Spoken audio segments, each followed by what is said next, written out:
Assalamualaikum warahmatullahi wabarakatuh. Sahabat horor mania. Kali ini, kita akan menyelami kisah menyeramkan yang bikin bulu kuduk merinding. Kisah tentang seorang janda muda yang punya kutukan mengerikan. Kutukan yang membuat dukun santet sekalipun tak bisa lari dari balasannya. Jangan lewatkan, karena setiap bab menyimpan rahasia gelap yang akan bikin kalian terkejut sampai akhir.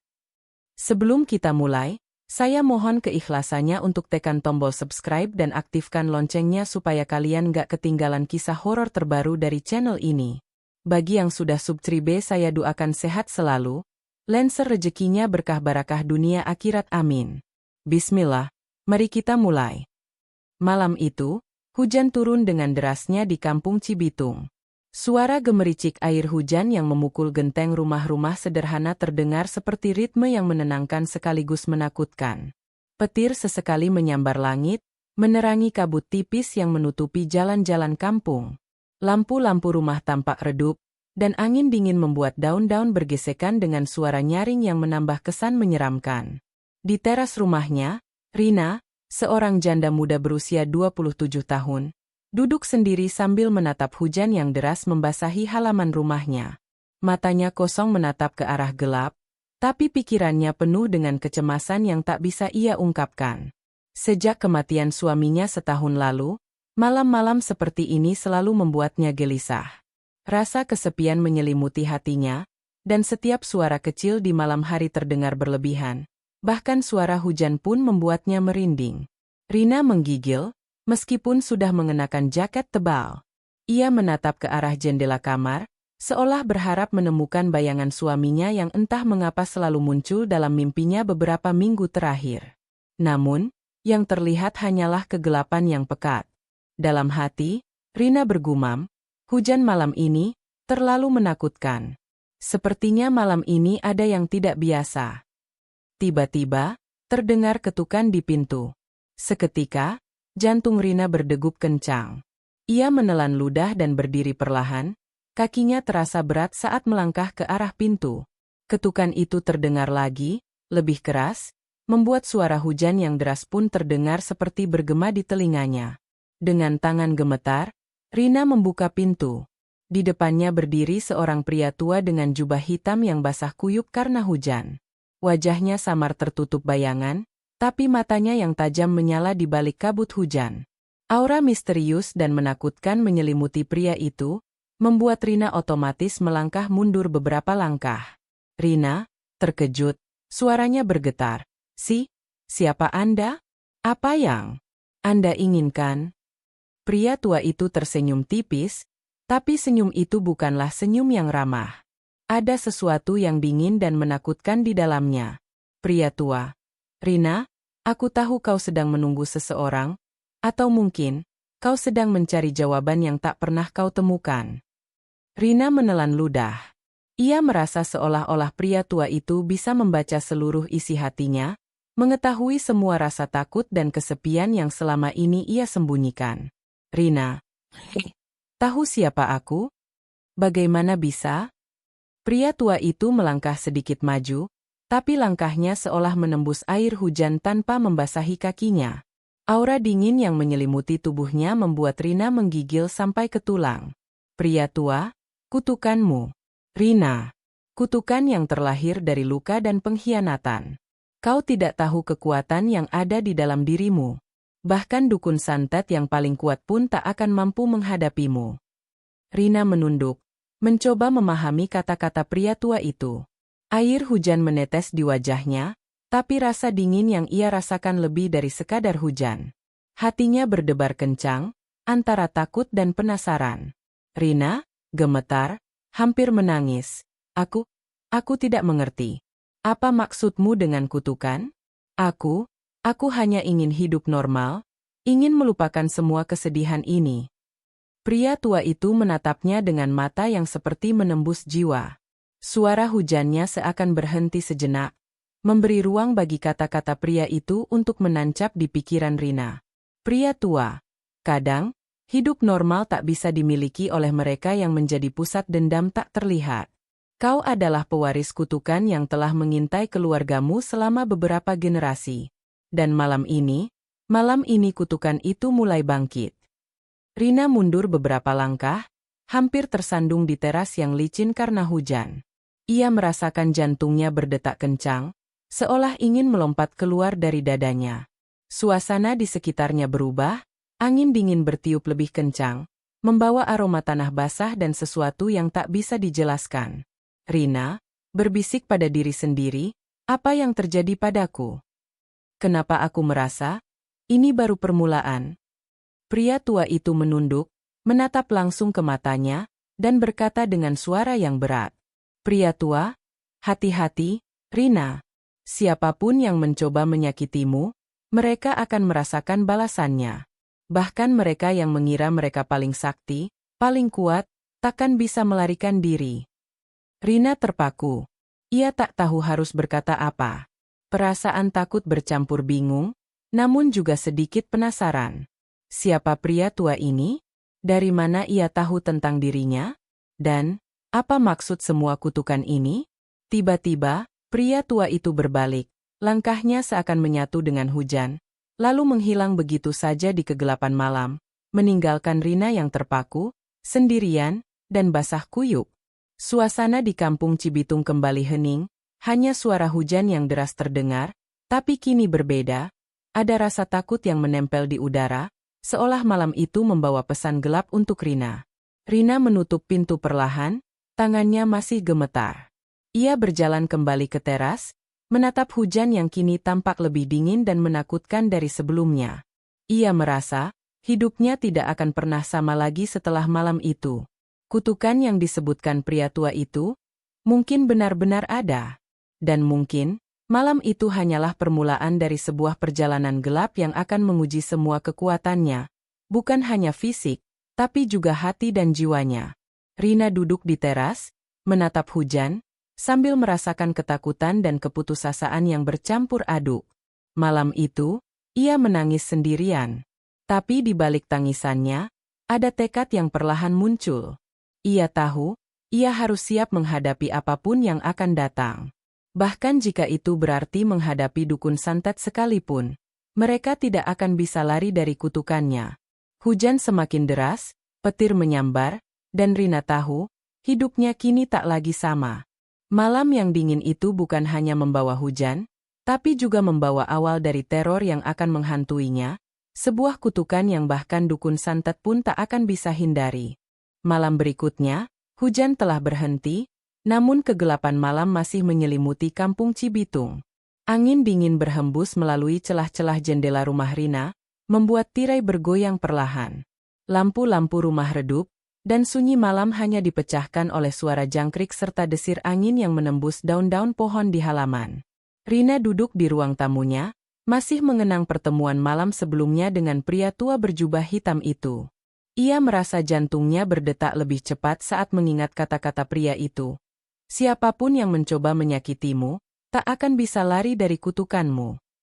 Rina menutup mata dan menarik napas dalam-dalam, mencoba menenangkan pikirannya. Namun ketenangan itu hanya sesaat.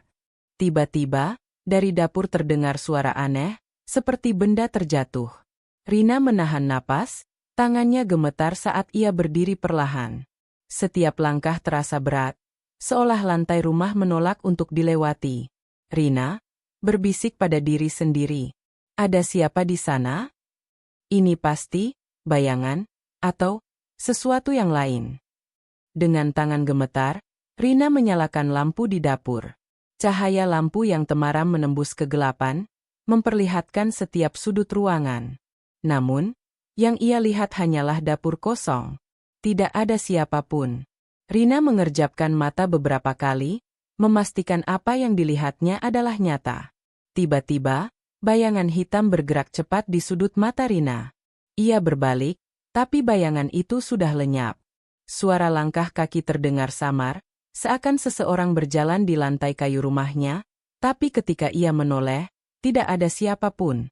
Rina mulai merasakan rasa takut yang nyata, rasa takut yang membuat bulu kuduknya berdiri. Rina terengah, suaranya bergetar. Tolong, siapa di sana? Tak ada jawaban, hanya sunyi malam yang memekakkan. Namun perlahan, Rina merasa ada sesuatu yang mengawasinya. Seperti tatapan dingin yang menembus dinding rumah. Ia berjalan perlahan menuju ruang tengah, tangannya menahan napas, mata menatap setiap sudut rumah. Tiba-tiba, lampu di dapur berkedip-kedip, lalu mati seketika. Rina terhuyung mundur, jantungnya berdegup kencang. Dalam kegelapan itu, terdengar suara bisikan lembut tapi menyeramkan. Suara bisikan. Rina, jangan takut, tapi kau harus mengerti kekuatanmu. Rina menjerit dan menutup telinganya. Air matanya menetes. Ia tak tahu harus lari kemana, tapi kaki dan tubuhnya terasa lumpuh oleh rasa takut yang menyesakkan. Ia menoleh ke jendela, mencoba melihat cahaya bulan, namun malam itu pekat dan sepi, seakan semua dunia berhenti. Saat ia menyalakan korek api untuk menyalakan lilin di meja, bayangan hitam itu muncul lagi. Kali ini lebih jelas, melintas di depan pintu dapur.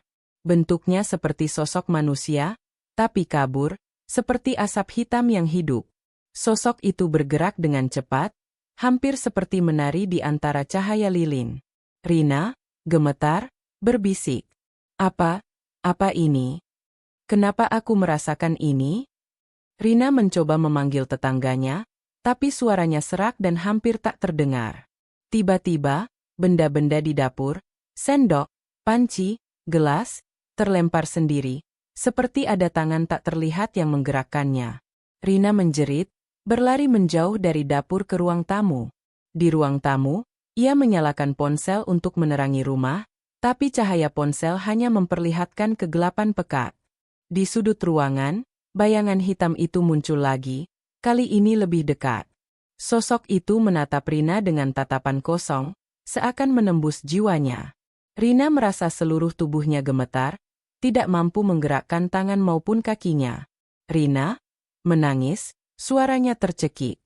Tolong, siapapun kau, jangan sakiti aku hanya ingin hidup damai. Bayangan itu mendekat lebih cepat, tapi anehnya, ia tidak menyentuh Rina. Malah, setiap kali bayangan itu mencoba menyerangnya, tubuhnya sendiri terasa tersentak, seperti tertahan oleh kekuatan tak terlihat. Rina menyadari sesuatu, ini mungkin kutukan yang disebutkan pria tua malam sebelumnya. Sosok itu mungkin tidak bisa menyakitinya. Dengan napas tersengal, Rina mencoba mengumpulkan keberanian. Ia menarik napas panjang dan menatap bayangan itu. Rina, dengan suara gemetar tapi tegas.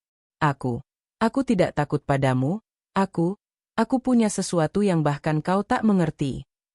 Tiba-tiba, bayangan itu memudar, menghilang secepat kilatan petir yang menyambar di luar rumah.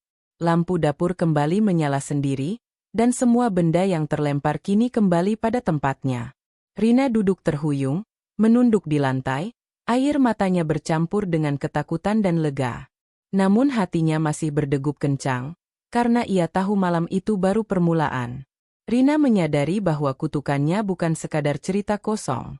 Setiap kali ada ancaman datang, tubuh orang itu tersentak, tak mampu bergerak, terjerat oleh kekuatan yang tak terlihat. Bahkan dukun santet pun jika mencoba, pasti akan gagal.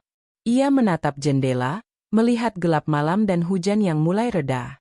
Rina menundukkan kepala, mencoba menenangkan pikirannya, tapi perasaan takut dan penasaran bercampur menjadi satu. Malam pertama ini telah menunjukkan padanya bahwa hidupnya tidak akan pernah normal lagi. Ada kekuatan gelap yang kini mengawasinya, melindungi sekaligus menakut-nakutinya.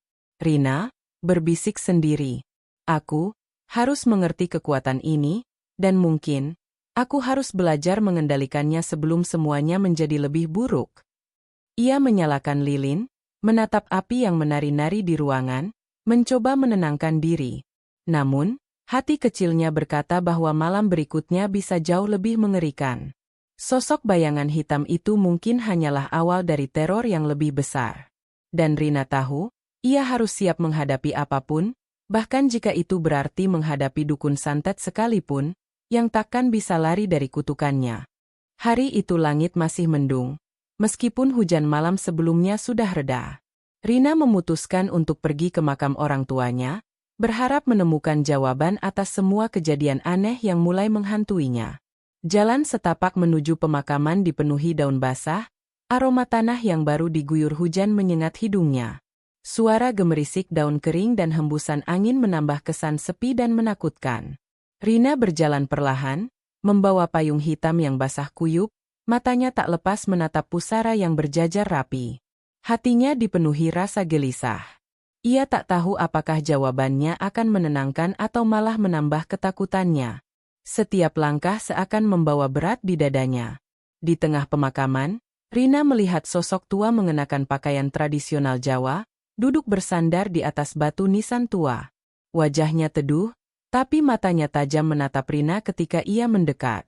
Ia mengenalinya sebagai Pak Darto, tetua kampung yang dikenal bijak dan mengetahui banyak rahasia lama kampung Cibitung. Rina, dengan suara gemetar. Pak Darto, saya butuh jawaban, tentang semua yang terjadi padaku. Pak Darto menatapnya lama, kemudian mengangguk perlahan. Ia menepuk bahu Rina dengan lembut, seolah memahami ketakutannya. Pak Darto. Rina, kau datang untuk mencari jawaban. Baik, dengarkan baik-baik. Kutukan ini bukan kebetulan.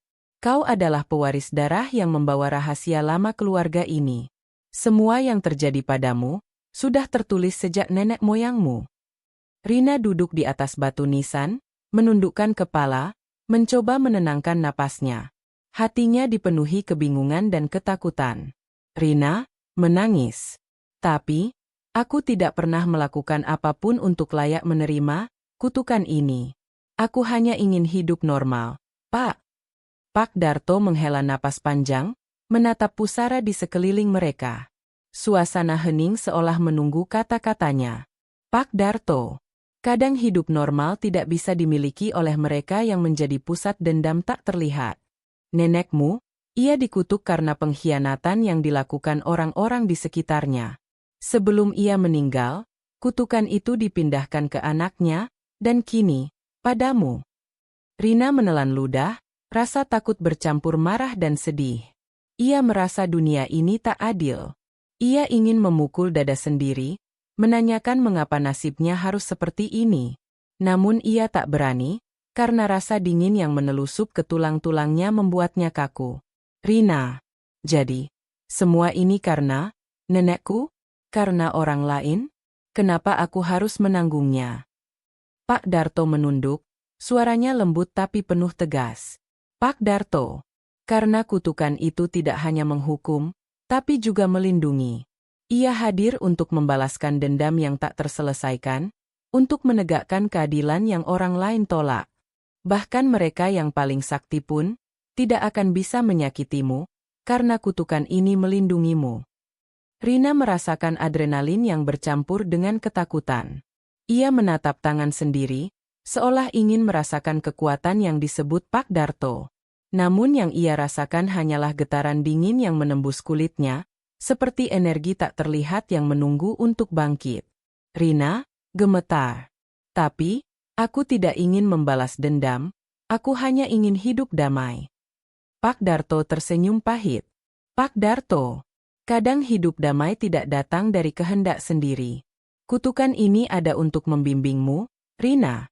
Kau harus belajar mengendalikannya. Suatu hari nanti, kau akan mengerti mengapa ini terjadi. Suasana di pemakaman menjadi semakin sunyi. Angin berhembus pelan, dan suara burung hantu terdengar dari kejauhan. Rina merasakan ketenangan yang aneh, tapi juga ketegangan yang menakutkan. Ia sadar bahwa hidupnya kini tak lagi biasa. Rina, dalam hati, aku harus belajar mengendalikan ini, sebelum semuanya menjadi lebih buruk. Pak Darto berdiri, menepuk pundak Rina satu kali lagi, lalu membuka jubahnya. Di tangannya, terdapat sebuah kotak kayu tua yang tampak penuh ukiran mistis. Pak Darto, ambil ini, Rina. Nenekmu meninggalkannya untukmu. Di dalamnya ada benda yang akan membantumu memahami kutukan ini, tapi ingat, kekuatan ini tidak boleh digunakan untuk keserakahan. Gunakan hanya untuk melindungi dirimu dan orang yang pantas kau lindungi. Rina menerima kotak itu dengan tangan gemetar. Rasanya berat, tapi juga terasa hangat, seperti mengalirkan energi yang aneh melalui tubuhnya. Ia membuka kotak perlahan, dan di dalamnya terdapat sebuah liontin berbentuk mata yang berkilau lembut, serta selembar kertas tua berisi tulisan dengan bahasa kuno yang samar-samar ia mengerti. Rina berbisik, hampir menangis. Ini milikku, tapi kenapa? Rasanya seperti hidupku berubah selamanya. Pak Darto menunduk, menatapnya dengan tatapan penuh arti. Pak Darto, ingat, Rina, setiap orang yang mencoba menyakitimu akan merasakan balasannya. Kutukan ini bukan untuk kau banggakan, tapi untuk kau pahami. Dan kau harus siap, karena dukun santet, orang jahat, bahkan mereka yang mengira mereka paling sakti, takkan bisa lari dari kekuatanmu. Rina menundukkan kepala, menutup kotak, dan memeluknya erat. Hujan malam sebelumnya, bayangan hitam di rumahnya, semua terasa seperti bagian dari nasib yang menuntunnya ke titik ini. Ia sadar bahwa hidupnya kini diikat dengan kutukan yang bukan miliknya sendiri, tapi ia harus belajar mengendalikannya. Rina berbisik kepada diri sendiri. Aku harus menguasainya, sebelum semuanya menjadi lebih buruk. Aku tidak akan membiarkan siapapun menyakitiku, bahkan jika itu dukun santet paling kuat sekalipun. Malam itu, Rina duduk di makam orang tuanya, menatap bintang yang samar tertutup awan gelap. Air matanya menetes, namun kali ini bukan hanya ketakutan. Ada tekad yang tumbuh di hatinya, tekad untuk menguasai kekuatan yang kini menjadi bagian hidupnya. Beberapa hari setelah kunjungan Rina ke makam orang tuanya, suasana di kampung Cibitung terasa berbeda. Orang-orang mulai berbisik tentang malam-malam aneh yang menghantui rumah Rina, dan rumor mengenai kutukannya semakin santer terdengar. Rina sendiri mencoba tetap tenang, tetapi hatinya tidak pernah lepas dari rasa waspada. Ia merasa setiap langkah yang diambil, setiap suara yang terdengar di malam hari, bisa menjadi tanda bahwa bahaya sedang mendekat. Malam itu, hujan ringan kembali turun, menciptakan aroma tanah basah yang khas. Rina menyalakan lilin di ruang tamu, duduk dengan tangan memegang liontin warisan neneknya. Matanya menatap gelapnya halaman rumah, menunggu sesuatu yang tak bisa ia jelaskan, perasaan takut yang sudah mengakar sejak pertemuannya dengan pria tua berjubah hitam. Tak lama kemudian, terdengar suara langkah berat di luar pagar rumah. Rina menegang, menatap ke arah gerbang. Dalam kegelapan, tampak siluet beberapa orang, sekelompok pria berseragam jubah hitam, membawa berbagai benda menyeramkan, keris, boneka hitam, dan kain yang penuh mantra. Mereka adalah dukun santet, dikirim untuk menakut-nakuti, bahkan menghabisi Rina. Rina menarik napas dalam, mencoba menenangkan hatinya. Ia tahu, kekuatan yang diwariskan neneknya kini berada di tangannya. Ini saatnya untuk menghadapi mereka. Rina berbisik pada diri sendiri. Aku harus menghadapinya, aku tidak boleh takut. Dukun-dukun itu mulai mendekat. Mereka berjalan dengan penuh percaya diri, seperti seorang pemburu yang yakin akan mangsanya. Namun, begitu mereka melangkah ke halaman rumah Rina, terjadi sesuatu yang aneh. Tubuh mereka tersentak sendiri, seakan tak bisa melangkah maju. Kaki mereka terasa kaku, tangan terangkat sendiri seolah ditahan oleh kekuatan tak terlihat. Dukun satu terkejut dan marah. Apa ini? Kenapa tubuh kami tidak bisa bergerak? Dukun dua panik, berteriak. Kuasaku, mantra kami, semua sia-sia. Ini tidak mungkin. Rina menatap dari jendela, jantungnya berdegup kencang, campur aduk antara takut dan lega. Ia menyadari, kutukan neneknya bekerja dengan sempurna. Setiap orang yang mencoba mendekatinya dengan niat jahat akan tersentak dan tak mampu melangkah, seakan ada tangan tak terlihat yang menahan mereka. Tak puas dengan keadaan itu, para dukun mencoba berbagai mantra dan ritual. Mereka membaca ayat-ayat kuno, mengguncang keris, dan meniupkan asap hitam ke arah rumah. Namun, semakin mereka berusaha, semakin keras tubuh mereka tersentak. Seperti ada hukum alam tak terlihat yang menahan setiap langkah jahat mereka. Dukun satu marah, berteriak. Siapa kau, yang memiliki kekuatan seperti ini? Ini mustahil, tidak ada manusia biasa yang bisa menahan kami. Rina menelan ludah, tapi hatinya mulai tenang. Ia merasa kekuatan itu bukan hanya melindungi dirinya, tapi juga memberinya keberanian untuk menghadapi mereka.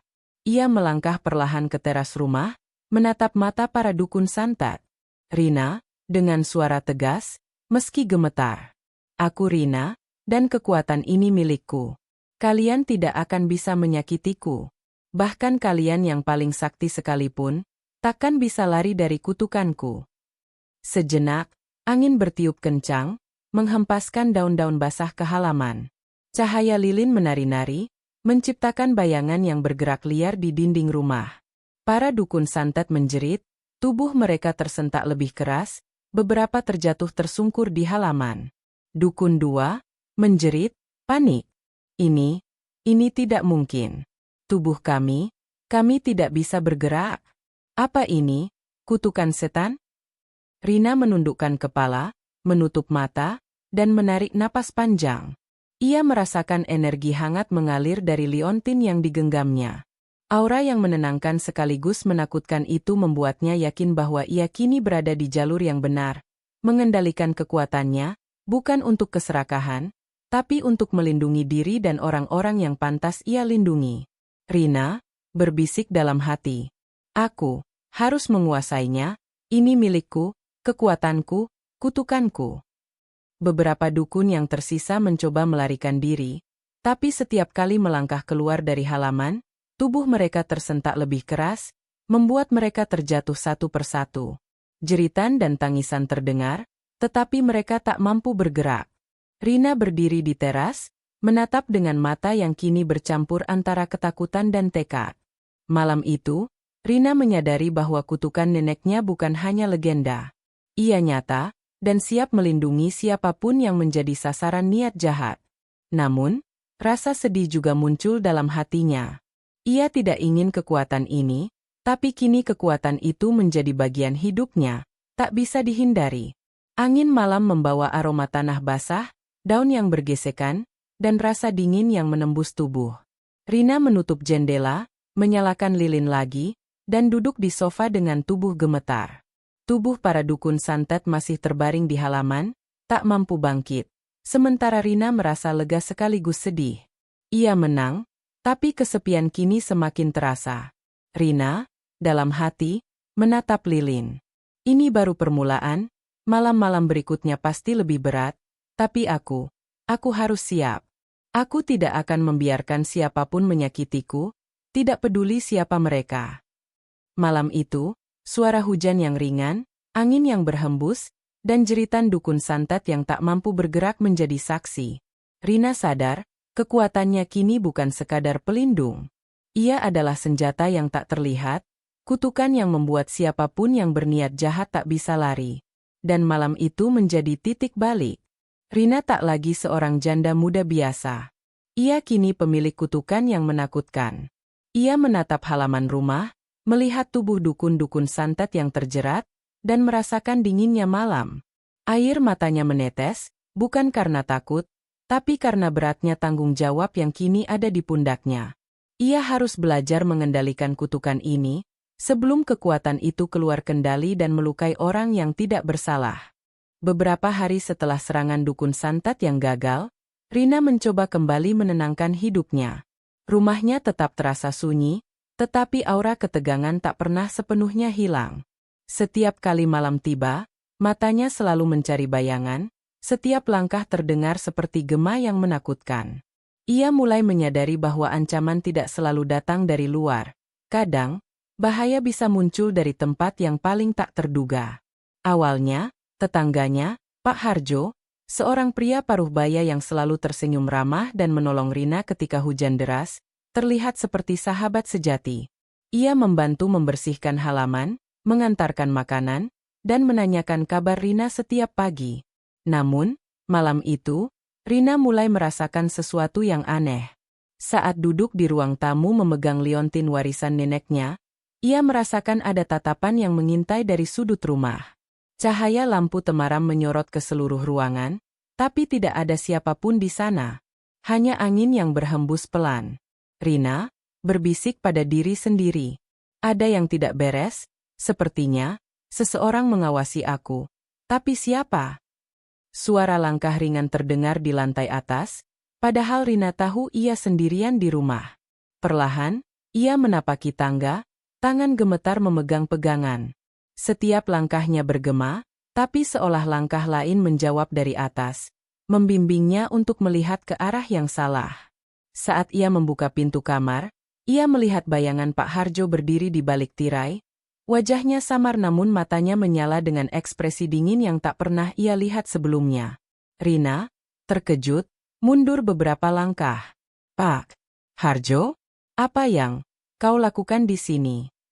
Aku tidak mengundangmu."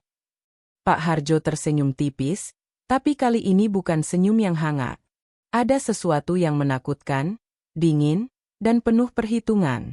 "Pak Harjo," suara lembut tapi mengerikan. "Rina, jangan takut. Aku hanya ingin membantu, tapi aku tahu, kekuatanmu sangat berharga. Dan aku ingin memanfaatkannya." Rina menahan napas, matanya membesar. Semua kebaikan yang ia lihat sebelumnya hanyalah topeng. Kini, ia menyadari bahwa tetangganya sendiri mencoba mengkhianatinya. Tubuhnya merasakan gelombang takut bercampur marah. Rina gemetar, suaranya keras tapi tegas. Aku tidak akan membiarkanmu memanfaatkan kutukan ini. Bahkan jika kau tetanggaku, atau orang yang aku percayai, aku tidak akan menyerahkan kekuatanku." Pak Harjo tertawa tipis, tapi dingin. Ia menurunkan tangan, memperlihatkan benda-benda hitam kecil, boneka, keris mini, dan kain yang penuh mantra. "Pak Harjo, jangan bersikap keras, Rina, ini hanya permainan kecil. Aku bisa membantumu, tapi aku ingin kau meminjamkan kekuatanmu padaku. Bersama, kita bisa menguasai kampung ini." Rina menelan ludah, napasnya tersengal. Ia menyadari bahwa pengkhianatan ini lebih berbahaya daripada serangan dukun santet. Setidaknya mereka terbatas di luar rumah. Pak Harjo ada di dalam, di rumahnya sendiri, di tempat yang seharusnya aman. Rina, dengan mata berkobar, penuh ketegasan. "Kau salah besar, Pak Harjo, kekuatan ini bukan untuk dijadikan alatmu. Bahkan dukun santet pun tidak bisa menghadapiku, apalagi kau, manusia biasa yang tamak." Pak Harjo menatap Rina sejenak, lalu melangkah mendekat. Namun, langkahnya tersendat, kakinya tersentak sendiri. Tubuhnya tersentak seperti tersambar listrik tak terlihat. Bola matanya melebar ketakutan. Ia mencoba melawan, memaksa tubuhnya maju, tapi semakin ia berusaha, semakin tubuhnya menolak. Rina menatapnya dengan tatapan dingin, merasakan energi yang mengalir dari liontin neneknya. Aura itu seperti perisai yang tak terlihat, melindungi dirinya sekaligus menghentikan setiap niat jahat yang mencoba menembus rumahnya.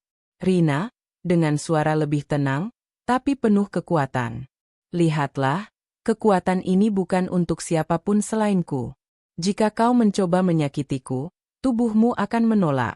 Kau takkan bisa bergerak, kau takkan bisa melarikan diri, dan kau akan merasakan kutukan ini." Pak Harjo berteriak, tubuhnya bergetar hebat, beberapa benda hitam yang dibawanya jatuh dan pecah di lantai. Ia tersungkur, napasnya tersengal, wajahnya pucat pasi. Rina menunduk, menatapnya tanpa belas kasihan. Rina, dalam hati, "Ini baru permulaan, orang yang dekat denganku bisa menjadi ancaman terbesar, aku harus lebih waspada, lebih berhati-hati." Malam itu, Rina menyadari bahwa kutukan neneknya tidak hanya melindungi dari dukun santet luar. Ia juga melindungi dari pengkhianatan terdekat, dari orang yang tampaknya ramah tapi menyimpan niat jahat. Ia menutup jendela, menguncinya, dan menyalakan lilin. Cahaya lembut lilin menari-nari di wajahnya, mencerminkan campuran ketakutan, kemarahan, dan tekad. Di luar, hujan ringan kembali turun, membasahi halaman. Pak Harjo berbaring di lantai, tubuhnya masih tersentak oleh kekuatan yang tak terlihat. Rina duduk di sofa, memeluk liontin dengan erat. Ia menangis, bukan karena takut, tapi karena sedih mengetahui bahwa pengkhianatan bisa datang dari orang yang ia percayai. Rina berbisik pada diri sendiri. Aku harus berhati-hati, kutukanku, kekuatanku, bukan untuk siapapun, selain diriku sendiri, dan orang yang pantas aku lindungi.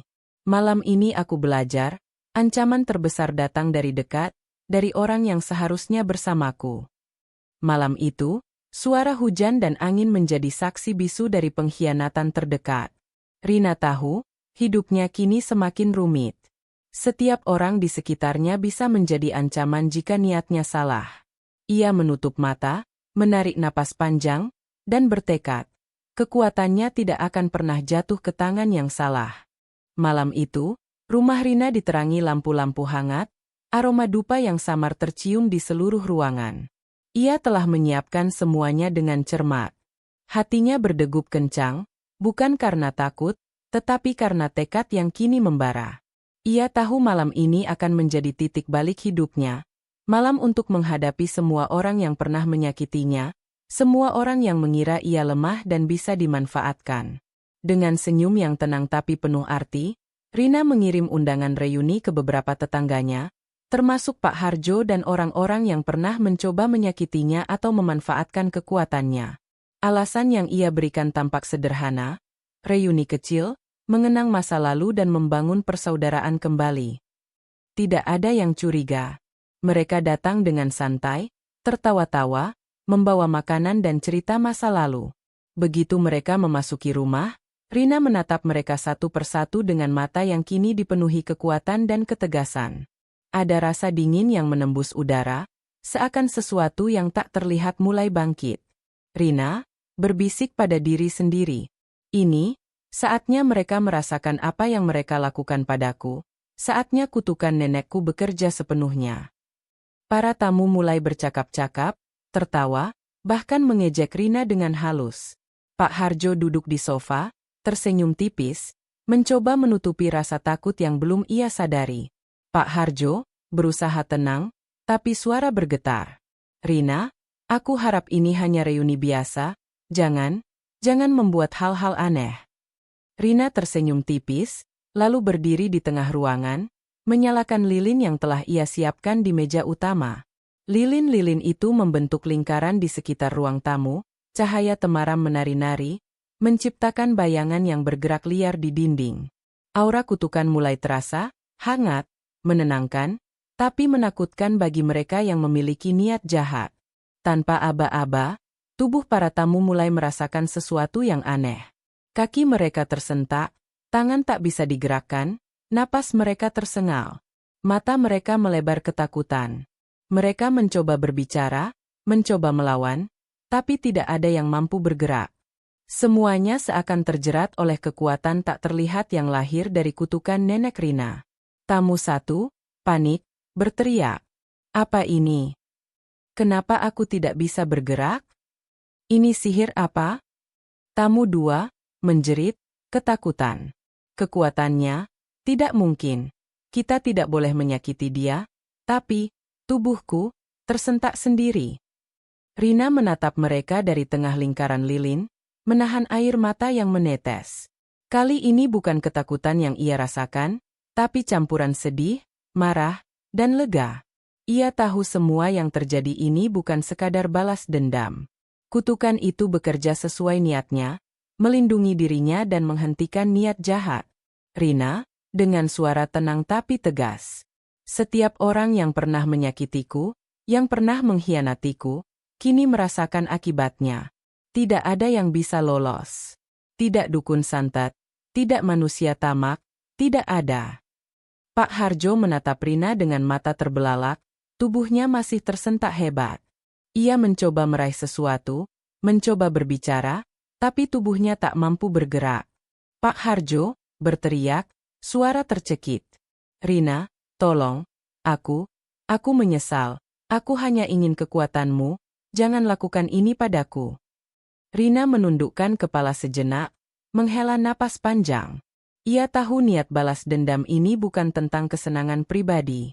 Ini tentang penegakan keadilan yang tak pernah didapatnya, tentang membalikkan keadaan yang dulu membuatnya lemah. Rina dengan lembut tapi tegas. Ini bukan kesenangan, Pak Harjo, ini konsekuensi dari niat jahatmu. Aku tidak membenci kalian, tapi kutukan ini ada untuk melindungi aku, dan untuk menghentikan semua yang ingin memanfaatkan kekuatanku. Suasana rumah kini sunyi, hanya terdengar suara napas para tamu yang terjerat. Bayangan lilin menari-nari, memantulkan cahaya di dinding, menciptakan efek seperti ada ratusan mata yang menatap mereka. Beberapa tamu menangis, beberapa menjerit, mencoba memohon ampun. Tamu 3 menangis, suaranya gemetar. Rina, aku menyesal, aku tidak tahu, kau memiliki kekuatan seperti ini. Rina menatap mereka dengan mata berkaca-kaca.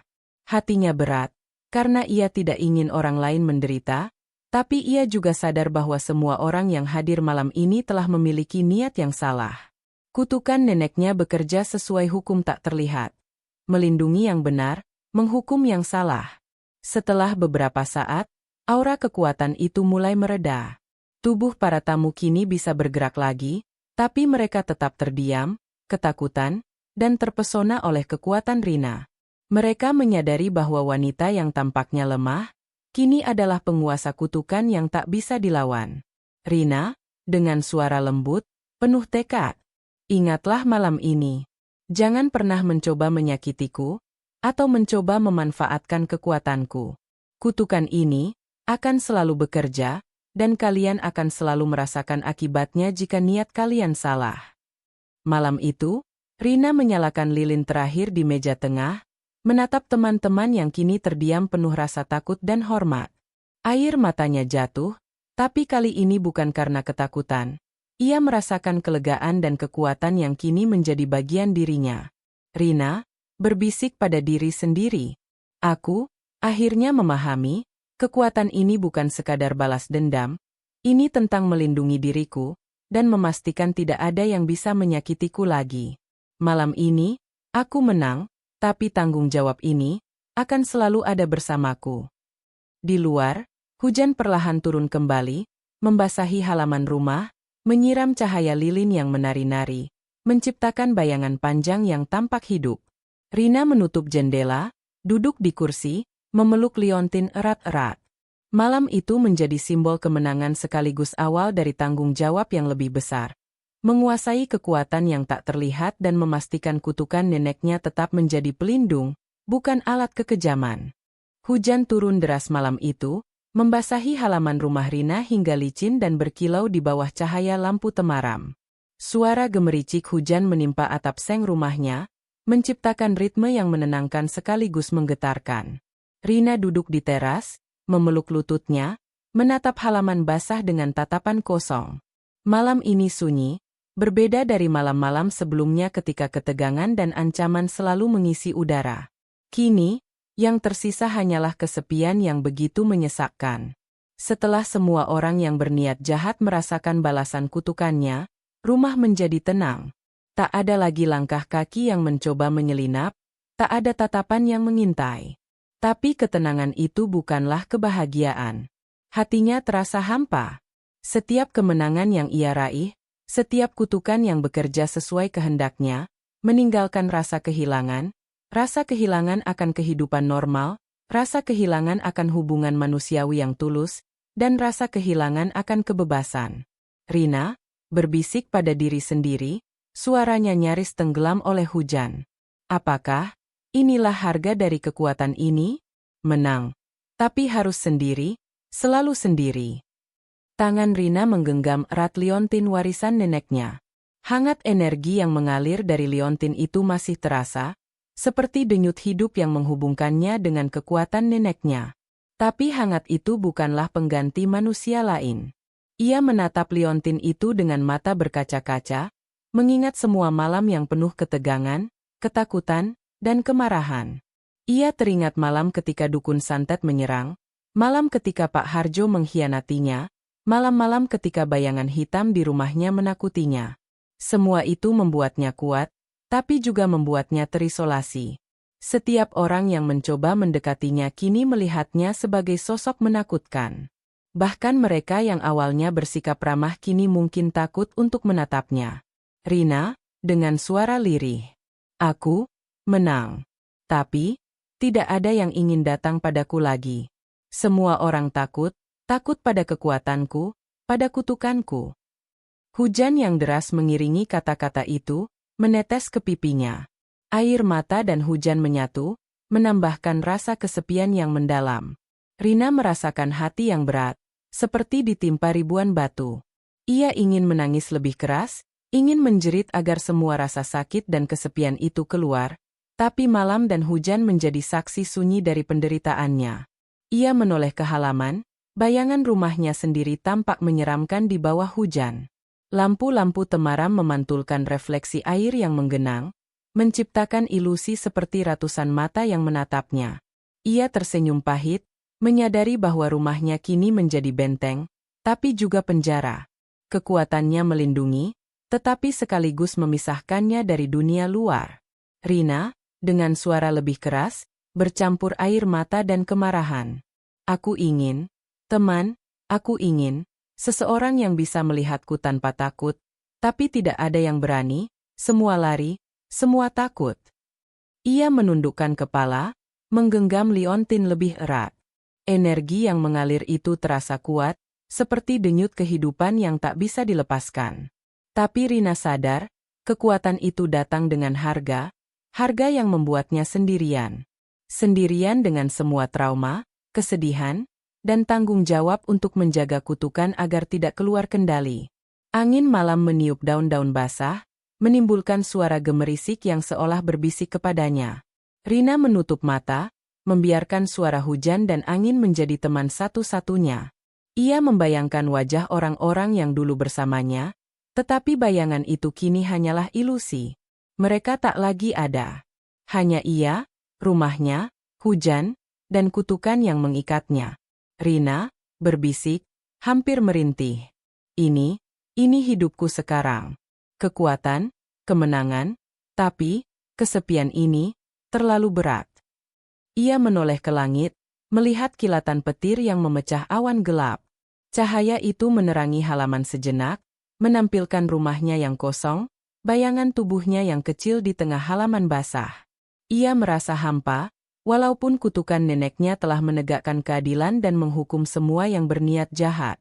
Rina menutup mata, membiarkan air mata mengalir, merasakan setiap kesepian yang menusuk hatinya.